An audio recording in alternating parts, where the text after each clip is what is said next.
Hello friends, आप सभी का स्वागत है आज के इस आधुनिक भारत के महत्वपूर्ण वीडियो में। ठीक है, हमारा आज का टॉपिक है आधुनिक भारत का इतिहास, जिसमें ये बीपीएससी का पीवाईक्यू है। यानी कि बीपीएससी जो है पूछा है इन सभी प्रश्नों को। तो इन सभी प्रश्नों को हम लोग देखने वाले हैं। लगभग 600 से अधिक प्रश्न होगा, ठीक है, जिसको हम पार्ट वाइज देखने वाले हैं। 38वीं बीपीएससी से लेकर के 69वीं बीपीएससी तक के प्रश्न हम लोग पार्ट वाइज आधुनिक भारत के इतिहास के अंतर्गत देखेंगे। तो चलिए स्टार्ट करते हैं। सबसे पहला प्रश्न है हमारा, पुर्तगाली उपनिवेश का प्रथम वायसराय भारत में कौन हुआ? तो इसका राइट आंसर होगा ऑप्शन नंबर सी, अल्मीडा।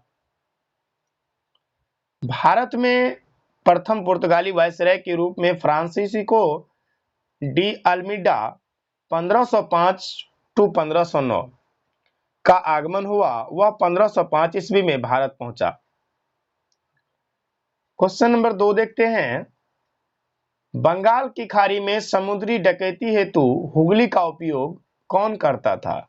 तो बंगाल की खाड़ी में समुद्री डकैती हेतु हुगली का प्रयोग कौन करता था? इसका राइट आंसर होगा पुर्तगाली।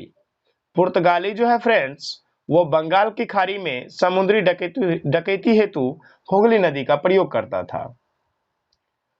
पुर्तगालियों द्वारा हुगली को बंगाल की खाड़ी में समुद्री लूटपाट के लिए अड्डे के रूप में इस्तेमाल किया जाता था। नेक्स्ट क्वेश्चन है, निम्नलिखित अंग्रेजों में किसे जहांगीर ने खान की उपाधि से सम्मानित किया था? तो ध्यान रखिएगा, क्या क्वेश्चन पूछ रहा है कि जहांगीर ने किसे खान की उपाधि से सम्मानित किया था?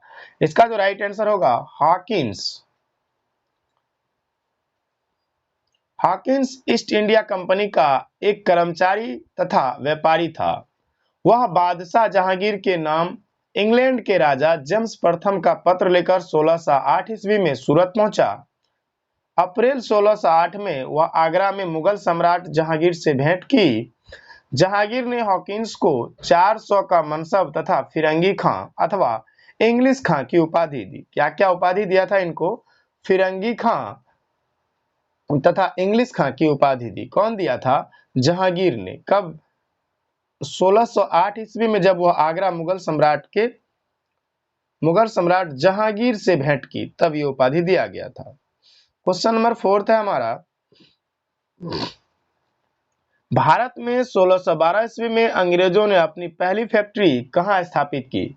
1612 में पहली फैक्ट्री सूरत में स्थापित की। भारत में 1612 ईस्वी में अंग्रेजों ने अपनी पहली फैक्ट्री कहां पर लगाई थी? तो इसका राइट आंसर होगा सूरत। कैप्टन विलियम हॉकिंस सूरत से मुगल दरबार 1608 ईस्वी में पहुंचा, किंतु सूरत में फैक्ट्री की स्थापना की अनुमति पाने में सफल नहीं हो सका। 1611 ईस्वी में पुर्तगालियों के विरोध के बावजूद कैप्टन मिडलटन सूरत के समीप स्वालली पहुंचा और मुगल गवर्नर से वहां व्यापार करने की अनुमति पाने में सफल हो गया। कैप्टन बेस्ट द्वारा सूरत के बंदरगाह की विजय ने पुर्तगाली एकाधिकार की निरंतरता को भंग किया। इसके बाद जहांगीर के शाही फरमान से अंग्रेज ने सूरत में अस्थायी रूप से एक फैक्ट्री स्थापित की। यहां से अंग्रेज ने अपने व्यापार को देश के दूसरे भाग में फैलाया तथा शीघ्र ही अहमदाबाद, ध्यान रखिएगा, अहमदाबाद, बुरहानपुर, अजमेर तथा आगरा में सहयोगी फैक्ट्री स्थापित की। क्वेश्चन नंबर 5 देखते हैं। क्वेश्चन नंबर 5 है, निम्नलिखित में से किस अंग्रेज अधिकारी ने पुर्तगालियों को स्वालली के स्थान पर हराया था? क्वेश्चन फिर से समझते हैं। निम्नलिखित में से किस अंग्रेज अधिकारी ने पुर्तगालियों को स्वालली के स्थान पर हराया था? तो इसका जो राइट आंसर होगा Thomas best. Thomas best. Question number 6 को देखते हैं।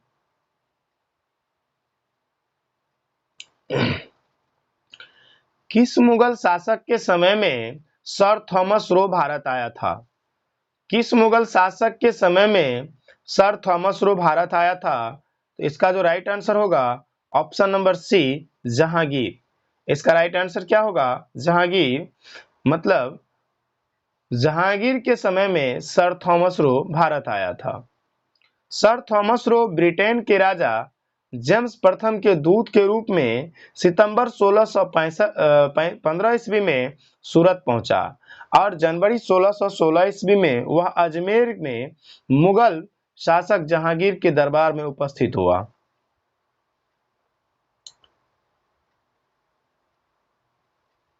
डच ईस्ट इंडिया कंपनी ने किस वर्ष अपनी पहली फैक्ट्री पटना में स्थापित की? तो डच ईस्ट इंडिया कंपनी ने अपनी पहली फैक्ट्री 1632 में पटना में स्थापित की थी। पटना डिस्ट्रिक्ट गजेटियर इतिहास की किसी मानक पुस्तक या अन्यत्र 1632 ईस्वी में पटना में डच फैक्ट्री की स्थापना का कोई प्रमाण नहीं प्राप्त हो सका है, किंतु बिहार लोक सेवा आयोग द्वारा निरंतर यह प्रश्न पूछा जाता है और इसका उत्तर 1632 ईस्वी मानता है। कुछ अप्रमाणित स्रोत में यह पता प्राप्त होता है कि सर्वप्रथम डचों ने पटना कॉलेज की उत्तरी इमारत में 1632 में डच फैक्ट्री की स्थापना की। इसकी रुचि सूती वस्त्र, चीनी, सोरा, अफीम आदि से संबंधित व्यापार में थी। Question number 8, Dutch east India company ने किस वर्ष पटना में अपना कारखाना स्थापित किया? तो इसका राइट आंसर होगा 1632। क्वेश्चन नंबर 9 है, सर्वप्रथम किस मुगल शासक ने ब्रिटिश के विरुद्ध संघर्ष किया? तो सर्वप्रथम किस मुगल शासक ने ब्रिटिश के संघर्ष विरुद्ध किया? इसका राइट आंसर होगा औरंगजेब। औरंगजेब जो था फ्रेंड्स, वो ब्रिटिश के विरुद्ध संघर्ष किया था। मुगलों का अंग्रेजों ब्रिटिश से पहली बार संघर्ष 1686 ईस्वी में औरंगजेब के शासनकाल में हुआ। मुगल गवर्नर शाइस्ता खान ने जब चौरनौक सहित अंग्रेजों को हुगली से खदेड़ दिया था। 1686 में मुगलों ने अंग्रेजों को खदेड़ दिया था, ध्यान रखिएगा।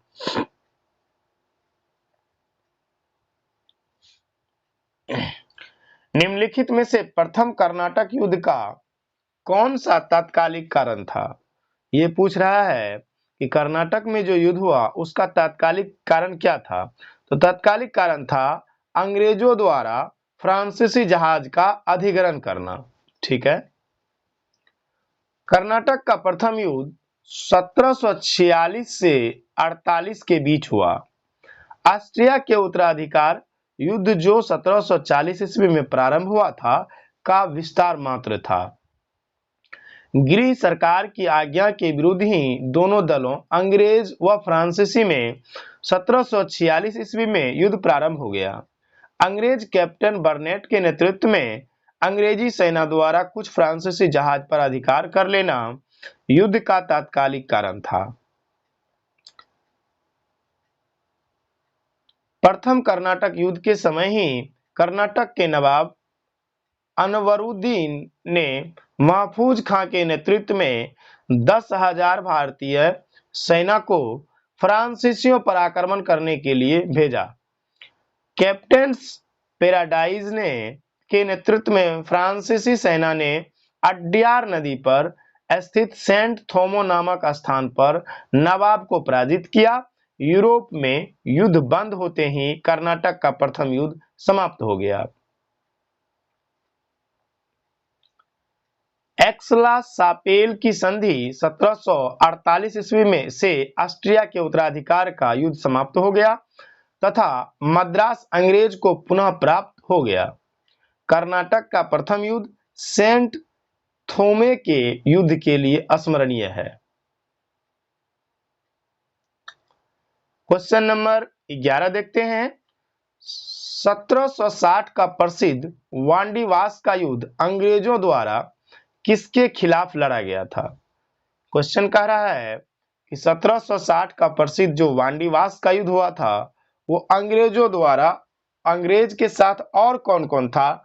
तो अंग्रेज और फ्रांसीसी ये दोनों युद्ध लड़ा था 1760 में वांडीवास में। इसका देखते हैं एक्सप्लेनेशन। वांडीवास युद्ध जनवरी 1760 ईस्वी में अंग्रेज तथा फ्रांसीसियों के मध्य युद्ध में फ्रांसीसी पराजित हुआ था और अंग्रेजी सेना का नेतृत्व आयरकूट ने, जबकि फ्रांसीसी सेना का नेतृत्व काउंट डी लाली ने किया था।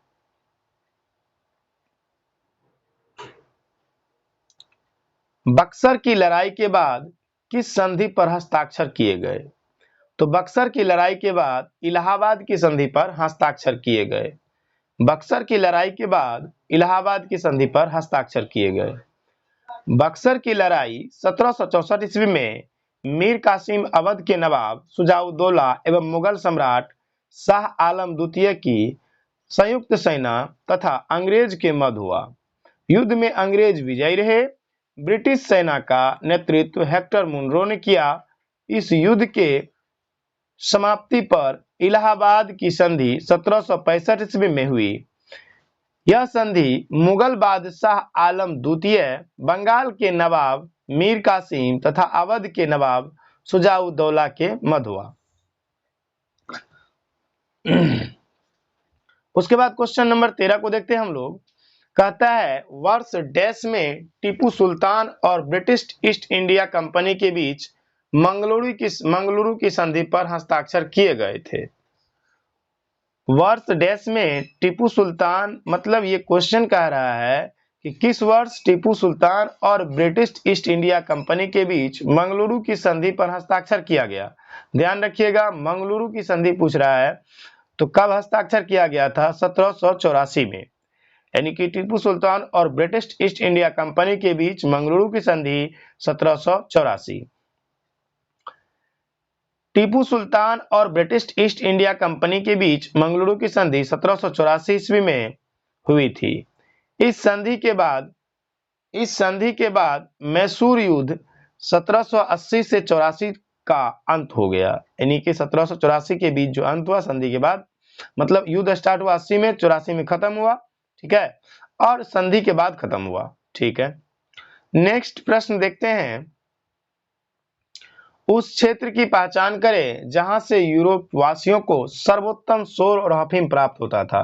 तो देखिए, सौर और अफीम प्राप्त सबसे ज्यादा होता था वो बिहार से होता था। यूरोप वासियों को सर्वोत्तम सौर और अफीम बिहार से प्राप्त होता था। अंग्रेजी शासनकाल में भारत का कौन सा क्षेत्र अफीम उत्पादन हेतु प्रसिद्ध था? तो अंग्रेजी शासनकाल में अफीम उत्पादन के लिए सबसे प्रसिद्ध क्षेत्र बिहार था।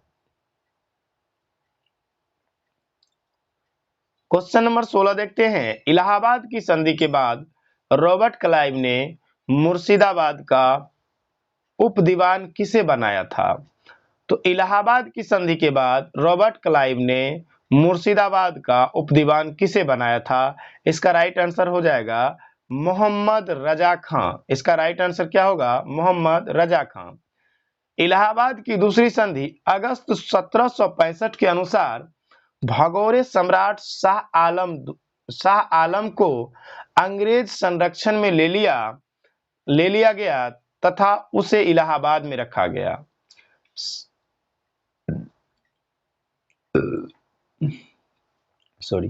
शाह आलम द्वितीय ने अपने 12 अगस्त 1765 के फरमान द्वारा कंपनी को बंगाल, बिहार, उड़ीसा, वर्तमान में उड़ीसा, उस समय जो बिहार था आज का उड़ीसा, की दीवानी अस्थायी रूप से दे दी, जिनके बदले कंपनी सम्राट को 26 लाख रुपए देगी तथा निजामत के व्यय के लिए 53 लाख रुपए देगी। इस समय कंपनी सीधे सीधे कर संग्रह करने का भार न तो लेना चाहती थी और न ही उनके पास ऐसी क्षमता थी। कंपनी ने दीवानीकारी के लिए 2 उपदीवान मुर्शिदाबाद बंगाल के लिए और मोहम्मद रजा खां तथा बिहार के लिए रजा सिताब राय की नियुक्ति की। मोहम्मद रजा खां उपनिजाम के रूप में भी कार्य करते थे। इस प्रकार समस्त दीवानी तथा निजामत का कार्य भारतीयों द्वारा ही चलता था, यद्यपि उत्तरदायित्व कंपनी का था। नेक्स्ट क्वेश्चन देखते हैं। सम्राट शाह आलम द्वितीय ने ईस्ट इंडिया कंपनी को बंगाल, बिहार तथा उड़ीसा की दीवानी प्रदान की। तो ये डेट पूछा जा रहा है कि शाह आलम द्वितीय ने ईस्ट इंडिया कंपनी को बंगाल, बिहार तथा उड़ीसा की दीवानी कब प्रदान की। तो इसका राइट आंसर हो जाएगा 12 अगस्त 1765। 12 अगस्त 1765। नेक्स्ट प्रश्न है, मुगल बादशाह बहादुर शाह जफर के बारे में कहा जाता था कि उनके साम्राज्य की सीमा थी।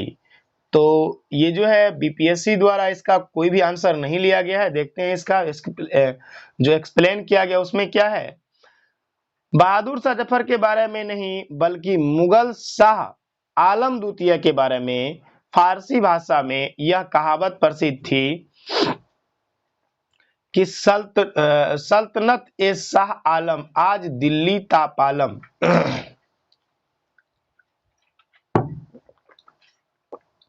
अर्थात शाह आलम के काल में मुगल सम्राट सिकुड़ते सिमटते दिल्ली के लाल किले से पालम गांव तक रह गया। बिहार लोक सेवा आयोग ने इस प्रश्न को निरस्त कर दिया, मतलब खत्म कर दिया। क्वेश्चन नंबर 19 है, रंजीत सिंह ने सुप्रसिद्ध कोहिनूर हीरा कहां से प्राप्त किया था। तो ये जो प्राप्त किया था इसका आंसर हो जाएगा शाह शुजा से प्राप्त किया था।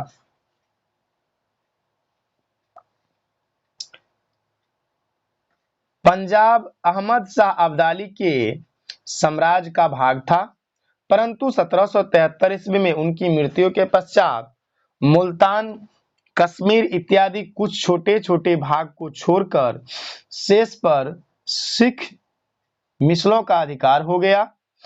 उधर अफगानों के आंतरिक झगड़े के कारण रंजीत सिंह को अपनी स्थिति दृढ़ करने का अवसर मिल गया। 1800 ईस्वी में अहमद शाह अब्दाली का पौत्र शाह शुजा काबुल की गद्दी पर बैठा, परंतु उसके भाई शाह मोहम्मद ने शक्तिशाली बरकजई सरदारों फतेह खां और दोस्त मोहम्मद की सहायता से उसे 1809 ईस्वी में विस्थापित कर दिया तथा स्वयं कश्मीर और पेशावर पर अधिकार कर लिया। इसी अवसर पर शाह शुजा ने काबुल का राज्य प्राप्त करने के लिए रंजीत सिंह से सहायता मांगी और उन्हें कोहिनूर हीरा भेंट की। टीपू सुल्तान अपनी राजधानी बनाई थी, मतलब टीपू सुल्तान की राजधानी कहाँ थी। तो टीपू सुल्तान ने जो अपनी राजधानी बनाई थी इसका राइट आंसर हो जाएगा ए श्रीरंगपट्टनम। श्रीरंगपट्टनम टीपू सुल्तान की राजधानी थी श्रीरंगपट्टनम। टीपू सुल्तान ने श्रीरंगपट्टनम को अपनी राजधानी बनाया एवं यहाँ जैकोबिन क्लब की स्थापना की और उनका सदस्य बना। साथ ही उनके अपनी राजधानी में फ्रांस और मैसूर के मैत्री का प्रतीक स्वतंत्रता का वृक्ष रोपा। टीपू सुल्तान ने अपने समकालीन विदेशी राज्य में मैत्री संबंध बनाने तथा तथा अंग्रेजों के विरुद्ध उनकी सहायता प्राप्त करने के लिए अरब कुस्तुतुनिया आधुनिक इस्तांबुल, काबुल और मॉरिशस में अपने दूत मंडल भेजे। नेक्स्ट क्वेश्चन है 21 नंबर, अंग्रेजों ने श्रीरंगपट्टनम की संधि किसके साथ की थी। बहुत आसान सा प्रश्न है, अंग्रेजों ने श्रीरंगपट्टनम की संधि किसके साथ की थी। तो इसका राइट जो आंसर हो जाएगा टीपू सुल्तान। अंग्रेजों ने श्रीरंगपट्टनम की संधि किसके साथ की थी? तो टीपू सुल्तान की। तृतीय अंग्ल मैसूर युद्ध कब से कब तक हुआ? 1790 से 1792 का अवसान श्रीरंगपट्टनम की संधि मार्च 1792 द्वारा हुआ। इस संधि में अंग्रेज की ओर से कॉर्नवालिस, ध्यान रखिएगा, जब आंग्ल मैसूर युद्ध जो संधि हुआ था, तो तृतीय आंग्ल मैसूर युद्ध का जो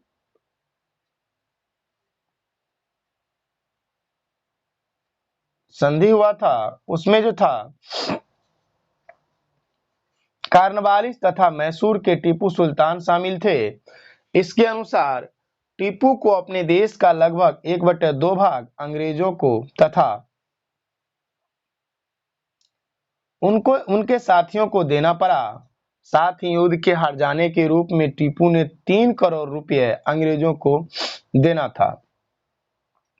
श्रीरंगपट्टनम की संधि में यह शामिल था कि जब तक टीपू 3 करोड़ रुपया नहीं देंगे तब तक उनके 2 पुत्र अंग्रेजों के कब्जे में रहेंगे। कॉर्नवालिस ने इसी संधि के बाद यह टिप्पणी की थी, हमने अपने शत्रु को प्रभावशाली ढंग से पंगु बना दिया है तथा साथियों को भी शक्तिशाली नहीं बनने दिया। ठगों का उन्मूलन किसके नेतृत्व में हुआ था? तो ठगों का उन्मूलन किसके नेतृत्व में हुआ था? कैप्टन सलीमैन। ठगों का उन्मूलन कैप्टन सलीमैन के नेतृत्व में हुआ था। ठगों में हिंदू और मुसलमान दोनों धर्म के अनुयायी सम्मिलित थे, परंतु वास्तव में ये लोग काली, दुर्गा अथवा भवानी की पूजा करते थे तथा प्रायः अपने शिकार का सिर काटकर देवी के चरणों में बलि के रूप में चढ़ाते थे। उन्हें विश्वास था कि उनका यह धंधा विधि का विधान है तथा उनके शरीर की मृत्यु उनके भाग्य में उसी प्रकार लिखी होती थी। सती प्रथा के प्रश्न पर तो कुछ मतभेद था, किंतु ठगी के विषय में समस्त जनता ने सरकार का समर्थन किया। लॉर्ड विलियम वेंटिक ने कैप्टन सलीमैन को ठगों के विरुद्ध कार्रवाई करने के लिए नियुक्त किया। उसने लगभग 1500 ठगों को बंदी बना लिया। अनेक ठगों को फांसी दी गई, शेष को आजीवन निर्वासित कर दिया गया और 1737 ईस्वी के पश्चात संगठित रूप से ठगों का अंत हो गया। तो आपसे पूछा जाएगा ठगों का अंत कब हुआ? 1837 में। नेक्स्ट प्रश्न है हमारा, निम्नलिखित में कौन से सामाजिक सुधार विलियम वेंटिक ने प्रारंभ किया? तो देखिए, विलियम वेंटिक द्वारा जो सामाजिक सुधार प्रारंभ किया गया था, तो ये आपको इसका राइट जो आंसर होगा वो सती प्रथा का उन्मूलन किया था विलियम वेंटिक, दास प्रथा का उन्मूलन किया था और ठगों को के जो संगठित गिरोह का दमन किया था, मतलब ठगों को खत्म किया था। इसमें तीनों काम विलियम वेंटिक द्वारा किया गया था। तो 1, 2 और 4 जो होगा इसका राइट आंसर हो जाएगा। लॉर्ड विलियम वेंटिक ने 1828 में बंगाल प्रेसिडेंसी का गवर्नर जनरल बना। लॉर्ड विलियम वेंटिक 1828 में बंगाल प्रेसिडेंसी का गवर्नर जनरल बना। 1829 में उन्होंने सती प्रथा का अंत किया। क्वेश्चन पूछा जाता है सती प्रथा का अंत कब हुआ? तो 1829 में। किसके द्वारा किया गया? लॉर्ड विलियम वेंटिक का द्वारा, और इसमें राजा राम मोहन राय का भी बहुत बड़ा योगदान था। उनका उन्मूलन किया किसका? 1829 में सती प्रथा को अपराध घोषित कर उनका उन्मूलन किया। बेंटिक के काल में ही भारत सरकार अधिनियम 1833 पारित किया गया था। इनमें दास प्रथा के उन्मूलन का प्रावधान किया गया था। बेंटिक ने ठगों के गिरोह के विरुद्ध भी अभियान चलाकर उनका दमन करने का प्रयास किया। बेंटिक ने शिक्षा और प्रेस की स्वतंत्रता पर भी काम किया था। 1835 में वह कहाँ चला गया? इंग्लैंड वापस लौट गया। धर्म परिवर्तन के कारण अयोग्यता के प्रावधान को 1850 ईस्वी में हटाया गया। अतः 1, 2, 4 इसका जो होगा राइट आंसर हो जाएगा। नेक्स्ट प्रश्न देखते हैं 24 नंबर। किसने संधि विजित कर उनका अधिग्रहण किया? किसने सिंध विजित कर उसका अधिग्रहण किया? तो देखिए री एग्जाम 2022 में एकदम जो अभी करंट में एग्जाम हुआ था 2 साल पहले, इसमें पूछा गया किसने सिंध विजित कर उसका अधिग्रहण किया था? इसका राइट आंसर होगा नेपियर। चलिए पढ़ते हैं नेपियर के बारे में। 1843 ईस्वी में अफगानिस्तान युद्ध के बाद चार्ल्स नेपियर ने संधि का विलय ब्रिटिश भारत में कर लिया। क्वेश्चन नंबर 25 है, अंग्रेज ने भारत पर लंबे समय तक राज किया कैसे? देखिए ये जो है 2023 में पूछा गया क्वेश्चन है कि अंग्रेज ने लंबे समय तक भारत पर राज किया कैसे? तो इसका कारण क्या दे सकते हैं बताइए? अंग्रेजों के उत्तरदायित्व उदारवादी नीतियों के कारण, ये तो नहीं होगा। दूसरी बात, भारतीय सेनाओं की गिरफ्तारी के कारण, ये भी नहीं होगा। बांटो और राज करो की नीति, क्या होगा इसका राइट आंसर? बांटो और राज करो। अंग्रेजों का यही स्टेटमेंट था कि भारत को टुकड़ों टुकड़ों में विभाजित कर दो और उस पर फिर राज करो। अगर भारत संगठित रहेगा तो हम उस पर राज नहीं कर सकते हैं। चलिए इसका जो विश्लेषण है देखते हैं। इसका व्याख्या में है, अंग्रेजों द्वारा भारत पर लगभग 2 वर्ष से अधिक समय तक राज करने का प्रमुख कारण बांटो और राज करो की नीति थी। ठीक है। क्वेश्चन नंबर 26 देखते हैं। बंगाल में द्विशासन प्रणाली किसके द्वारा लागू की गई थी? बंगाल की बात कर रहा है, पूरे भारत की बात नहीं कर रहा है। तो बंगाल की अगर बात करें तो रॉबर्ट क्लाइव है। द्विशासन प्रणाली सबसे पहले बंगाल में रॉबर्ट क्लाइव ने लाया था। कहता है द्वैध शासन की शुरुआत बंगाल में क्लाइव के समय में 1765 ईस्वी में हुई थी। वारेन हेस्टिंग्स के कार्यकाल में 1772 ईस्वी में कोर्ट ऑफ डायरेक्टर्स ने दोहरी शासन प्रणाली को समाप्त करने का निर्णय लिया तथा कलकत्ता परिषद एवं उनके प्रधान को आज्ञा दी कि वे स्वयं दीवान बने और बंगाल, बिहार तथा उड़ीसा के प्रबंध को अपने हाथ में ले लें। वारेन हेस्टिंग्स ने दोनों उपदीवान मोहम्मद रजा खां और राजा सिताब राय को पदच्युत कर दिया। द्वैध शासन का जनक किसे कहा जाता है? 2018 में पूछा गया प्रश्न है बीपीएससी द्वारा। द्वैध शासन का जनक सर लियोनील कर्टिस को कहा जाता है। द्वैध शासन का जनक सर लियोनील कर्टिस को कहा जाता है।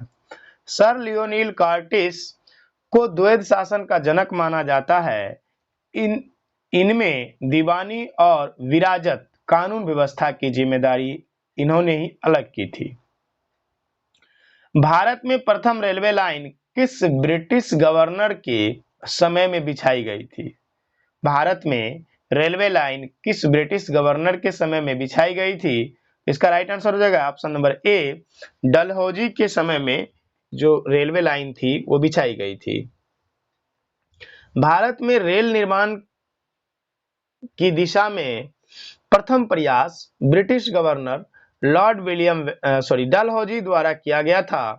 प्रथम रेलवे लाइन 1853 में मुंबई से थाने के बीच डलहौजी ने बिछाई थी। दूसरी रेलवे लाइन 1854 में कोलकाता से रानीगंज। देखिए ये पूछा जा सकता है कि दूसरी रेलवे लाइन कहां से कहां तक, तो ये आपको हो जाएगा कोलकाता से रानीगंज। कोलकाता से रानीगंज कब बिछाया गया था? 1854 में। ठीक है, ये पूछा गया आपको 2008 में बीपीएससी द्वारा। मुंगेर का बहियार ताल विरोध का उद्देश्य क्या था? तो मुंगेर का जो बहियार ताल विरोध का उद्देश्य था वो था बकासत भूमि की वापसी की मांग। बकास्त भूमि की वापसी की मांग। मुंगेर के बहियार ताल विरोध का उद्देश्य बकास्त भूमि की वापसी की मांग थी। यह आंदोलन वर्ष 1936 से 38 में कार्यानंद शर्मा के नेतृत्व में चलाया गया। 1857 में भारत का गवर्नर जनरल कौन था? बहुत ही इंपॉर्टेंट प्रश्न और कई बार पूछा जाने वाला प्रश्न।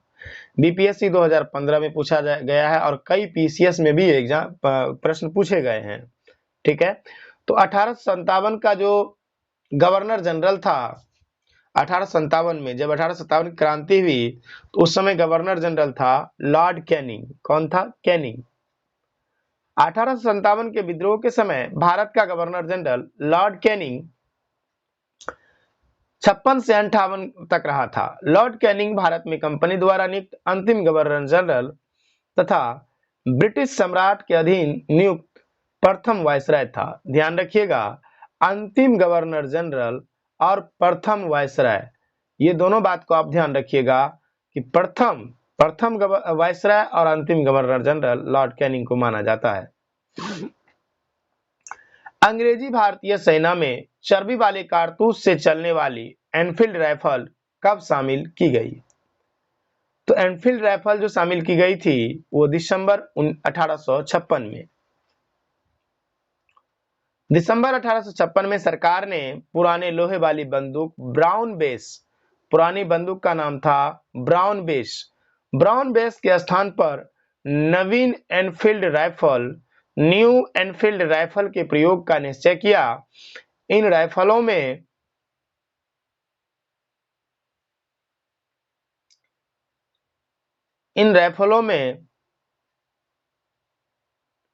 दमदम, अंबाला और सियालकोट में बने चर्बी युक्त कारतूस का प्रयोग किया जाना था, जिसमें गाय और सुअर की चर्बी लगी होती थी। इस नई राइफल में कारतूस के ऊपर के भाग को मुंह से काटना पड़ता था। जनवरी 1857 में बंगाल सेना में यह अफवाह फैल गई कि चर्बी वाले कारतूस में गाय और सुअर की चर्बी है। सैनिक अधिकारियों ने इस अफवाह की जांच किए बिना तुरंत इसका खंडन कर दिया, किंतु सैनिकों को विश्वास हो गया कि चर्बी वाले कारतूस का प्रयोग उनके धर्म को भ्रष्ट करने का एक निश्चित प्रत्यय है और यही कारतूस 1857 के विद्रोह का तात्कालिक कारण बन गया। क्वेश्चन नंबर 32 है, 1857 के नेतृत्व बिहार में कौन किया था? 1857 के विद्रोह का नेतृत्व बिहार में कौन किया था? देखिए ये प्रश्न बार बार रिपीट होता है, 97 में पूछा गया, 2008 में पूछा गया, ना जाने कितने एग्जामों में ये प्रश्न पूछे गए, तो इसको तो आप जरूर याद रखिएगा। 1857 के विद्रोह का नेतृत्व बिहार में कुंवर सिंह, बाबू कुंवर सिंह के नाम से इनको जाना जाता है, इन्होंने किया था। 1857 में जगदीशपुर में विद्रोह की अगुवाई करने वाले कुंवर सिंह बिहार के वर्तमान भोजपुर जिला मुख्यालय आरा से संबंधित थे। जब उन्होंने अंग्रेजों के विरुद्ध विद्रोह का झंडा बुलंद किया, प्रकृति ने उन्हें अदम्य साहस, वीरता और सेनानायक के आदर्श गुणों से मंडित किया था। इस कारण उन्हें सही रूप में विद्रोह के दौरान बिहार का सिंह, क्वेश्चन पूछा जा सकता है कि बिहार का सिंह किसे कहते हैं, तो बिहार का सिंह बाबू कुंवर सिंह को माना जाता है। ठीक है, उन्होंने शाहाबाद में अंग्रेज की सत्ता का तख्ता पलट दिया और अपनी सरकार स्थापित की। वह कानपुर पर संयुक्त आक्रमण के लिए नाना साहब की मदद हेतु कालपी की ओर आगे बढ़े। वह विद्रोह की मशाल को रोहतास, मिर्जापुर, रीवा, बंदा और लखनऊ तक ले गए, जहां उनका अत्यंत सम्मानपूर्वक स्वागत किया गया। अपनी अंतिम सफलता के रूप में उन्होंने अपने गृहनगर जगदीशपुर के निकट अंग्रेजों को बुरी तरह पराजित किया। इसी युद्ध के दौरान कुंवर सिंह बुरी तरह घायल हो गए और डेट याद रखिएगा 26 अप्रैल 1858 को उनकी मृत्यु हो गई। उनकी मृत्यु के बाद उनके भाई अमर सिंह ने दिसंबर 1858 तक अंग्रेजों के विरुद्ध संघर्ष जारी रखा। बिहार में 1857 के विद्रोह का नेतृत्व किसने किया? तो इसका जो राइट आंसर होगा सी हो जाएगा। जगदीशपुर के किस व्यक्ति ने 1857 के विप्लव में क्रांतिकारियों का नेतृत्व किया? देखिए कितना बार रिपीट हो रहा है यह प्रश्न। जगदीशपुर के किस व्यक्ति ने 1857 के विप्लव में क्रांतिकारियों का नेतृत्व किया? इसका जो सही आंसर हो जाएगा कुंवर सिंह। कुंवर सिंह राजा थे जगदीशपुर के। कुंवर सिंह कहाँ के राजा थे? तो कुंवर सिंह राजा थे जगदीशपुर के। बिहार के जगदीशपुर ग्राम में 1777 ईस्वी में जन्मे कुंवर सिंह ने जगदीशपुर की जमींदारी संभाली थी। जगदीशपुर से उन्होंने ही 1857 के विद्रोह का नेतृत्व किया था। अप्रैल 1858 को इसकी मृत्यु हो गई और 1857 के समय इसके अदम्य साहस, वीरता और कुशलता, सेनानायकत्व के कारण इन्हें बिहार का सिंह कहा गया। क्वेश्चन नंबर 36 है 1857 के विद्रोह का एक नेता कुंवर सिंह किस स्थान से संबंधित थे? तो कुंवर सिंह का संबंध कहां से है? जगदीशपुर से। कुंवर सिंह अंग्रेजों के खिलाफ 1857 के विद्रोह में किस जगह शामिल हुए? तो कुंवर सिंह अंग्रेजों के खिलाफ 1857 के विद्रोह में कहां शामिल हुए थे? इसका राइट आंसर हो जाएगा आपका आरा। इसका राइट आंसर क्या हो जाएगा? आरा। ठीक है। जुलाई 1857 को दानापुर में सैनिकों की 3 रेजिमेंटों ने विद्रोह कर दिया। 26 जुलाई को ये सैनिक आरा पहुंचे। यहां कुंवर सिंह ने इसका नेतृत्व किया, स्वीकार किया। इस प्रश्न का उत्तर बिहार लोक सेवा आयोग ने पटना माना है, जबकि सही उत्तर आरा होगा। इनमें से किसने 1857 के विद्रोह में सक्रिय भाग लिया था? तो देखिए इसका जो राइट आंसर हो जाएगा नाना साहब तो लिया था, बेगम हजरत महल ली थी, मौलवी अहमद उल्लाह जो ये भी लिया था, मौलवी अहमद उल्लाह और बेगम जिन्नत महल, चलिए बेगम जिन्नत महल भी ली थी, सभी ने ये भाग लिया था। मौलवी अहमद उल्लाह फैजाबाद में, बेगम हजरत महल लखनऊ में, नाना साहब कानपुर में। ईस्ट इंडिया कंपनी के राजनीतिक, आर्थिक, सामाजिक तथा धार्मिक कारणों के फलस्वरूप 1857 का विद्रोह प्रारंभ हुआ। लखनऊ में इस विद्रोह का आरंभ मई 1857 में हुआ। यहाँ पर इस विद्रोह का नेतृत्व बेगम हजरत महल ने किया तथा कानपुर में इस विद्रोह का नेतृत्व नाना साहब के द्वारा तथा फैजाबाद में इस विद्रोह का नेतृत्व मौलवी अहमद उल्लाह शाह ने किया था। जबकि बहादुर शाह जफर, अंतिम मुगल बादशाह की पत्नी बेगम जिन्नत महल ने अप्रत्यक्ष रूप से इस विद्रोह में भाग लिया था। इस प्रकार दिए गए प्रश्न के सभी विकल्प में से सबसे उचित उत्तर विकल्प ई होगा। पटना के 1857 की स्वतंत्रता संग्राम के नेता थे, कौन थे? हैदर अली क्या राजपूत कुंवर सिंह? इसका राजपूत कुंवर सिंह। पटना के 1857 के स्वतंत्रता संग्राम के नेता कौन थे? चलिए इसके व्याख्या को देखते हैं। बिहार पटना, ठीक है ना। जगदीशपुर के जमींदार कुंवर सिंह ने विद्रोह का नेतृत्व किया। उनकी जमींदारी कंपनी की नीतियों के कारण छिन गई। उन्होंने भी अपने रोष की अभिव्यक्ति विद्रोह में कर दी।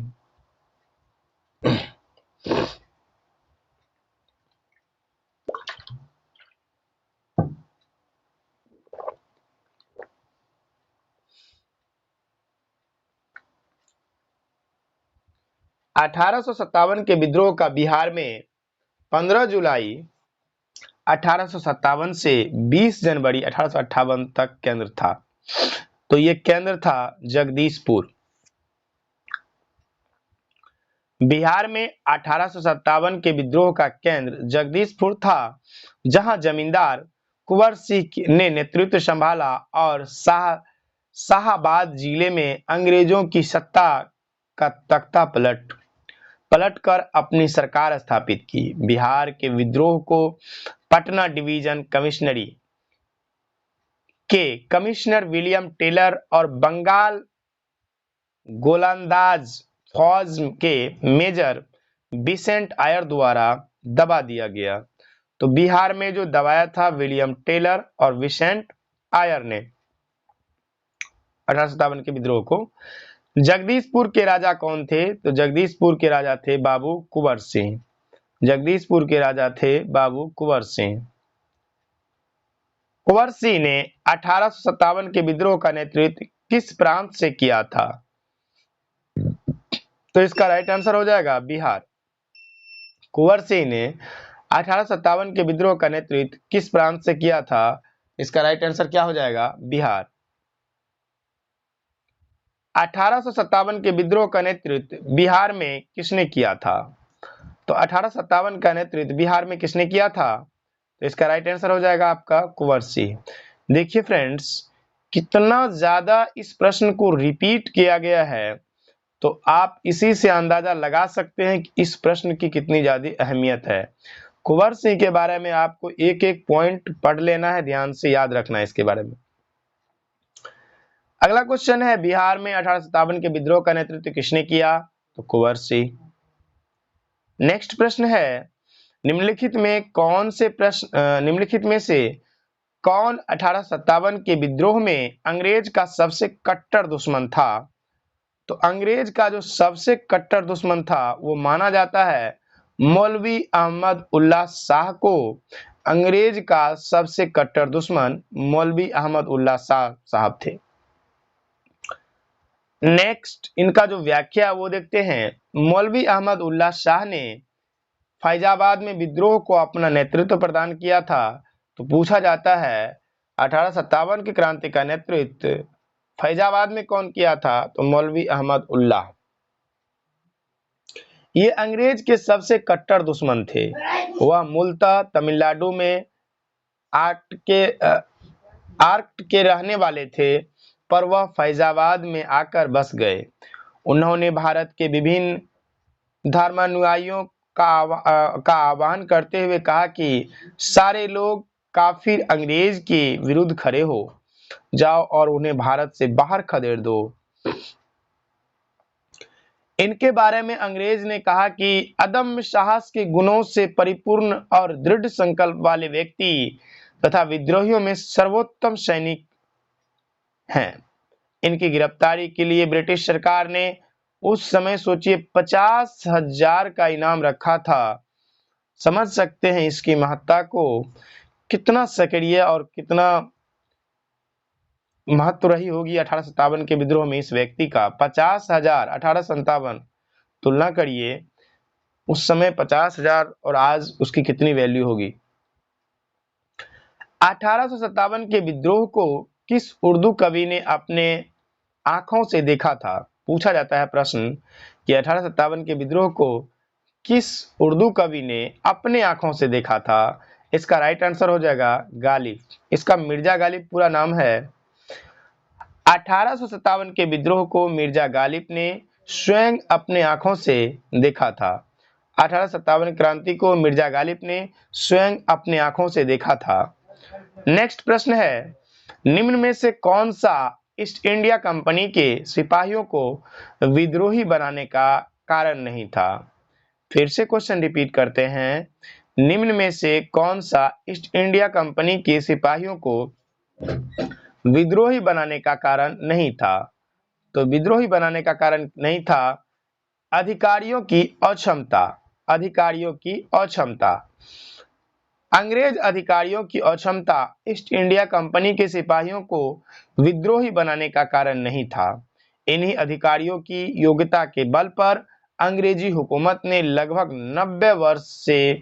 90 वर्ष में पूरे भारत पर कब्जा कर लिया। इसके अतिरिक्त अन्य सभी कारण सिपाहियों को विद्रोही बनाने में सहायक थे। देखिए, सिपाही को विद्रोही बनाने में क्या क्या कारण था? ईसाई धर्म फैलाने के लिए कंपनी के अधिकारियों के प्रयास, जहाज पर यात्रा करने के लिए सिपाहियों को आदेश, भत्ते में रोकथाम, ये सभी कारण थे, लास्ट वाला कारण नहीं था। निम्नलिखित में से किसका नाम 1857 के आंदोलन से जुड़ा है? तो देखिए किसका किसका नाम 1857 से जुड़ा हुआ है।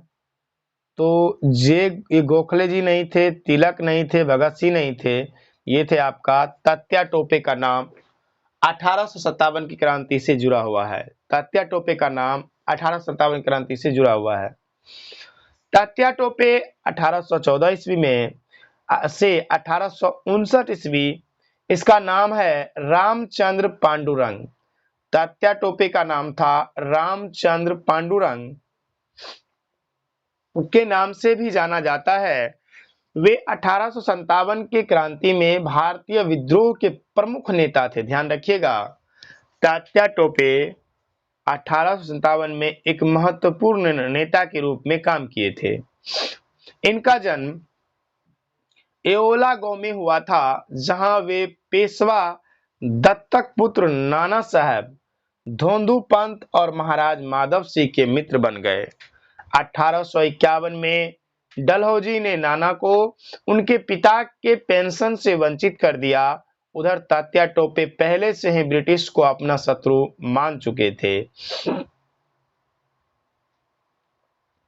दोनों ने मिलकर कानपुर में ईस्ट इंडिया कंपनी की भारतीय टुकड़ियों को जीतकर नाना साहब के आधिपत्यों को स्थापित किया और तात्या टोपे स्वयं सेना के कमांडर इन चीफ बन गए।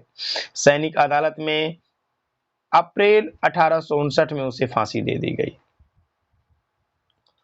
झांसी की रानी लक्ष्मीबाई के बारे में पढ़ते हैं। इनका जो ये करंट में एग्जाम में पूछा गया 2022 में, ठीक है। तो देखिए झांसी की रानी लक्ष्मीबाई की मृत्यु कहाँ हुई थी? तो इसका राइट आंसर होगा ग्वालियर में। झांसी की रानी लक्ष्मीबाई की मृत्यु ग्वालियर में हुई थी। और एक प्रश्न और भी पूछा जाता है कि झांसी की रानी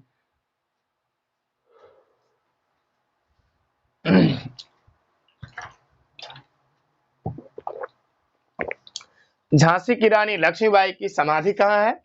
तो झांसी की रानी लक्ष्मीबाई की समाधि भी ग्वालियर में है। झांसी की रानी लक्ष्मीबाई की मृत्यु ग्वालियर में हुई।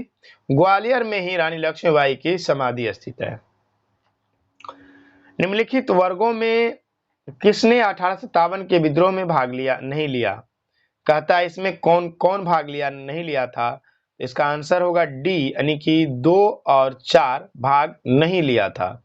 देखते हैं कौन कौन है 2 और 4। तो साहूकार भाग नहीं लिया था और जमींदार भाग नहीं लिया था। इसमें कौन कौन भाग लिया था? तो खेतिहर मजदूर भाग लिया था और कृषक भाग लिया था। ध्यान रखिएगा 1857 के विद्रोह में कृषक भाग लिया था और खेतिहर भाग लिया था, खेतिहर मजदूर, लेकिन ये साहूकार और जमींदार भाग नहीं लिया था।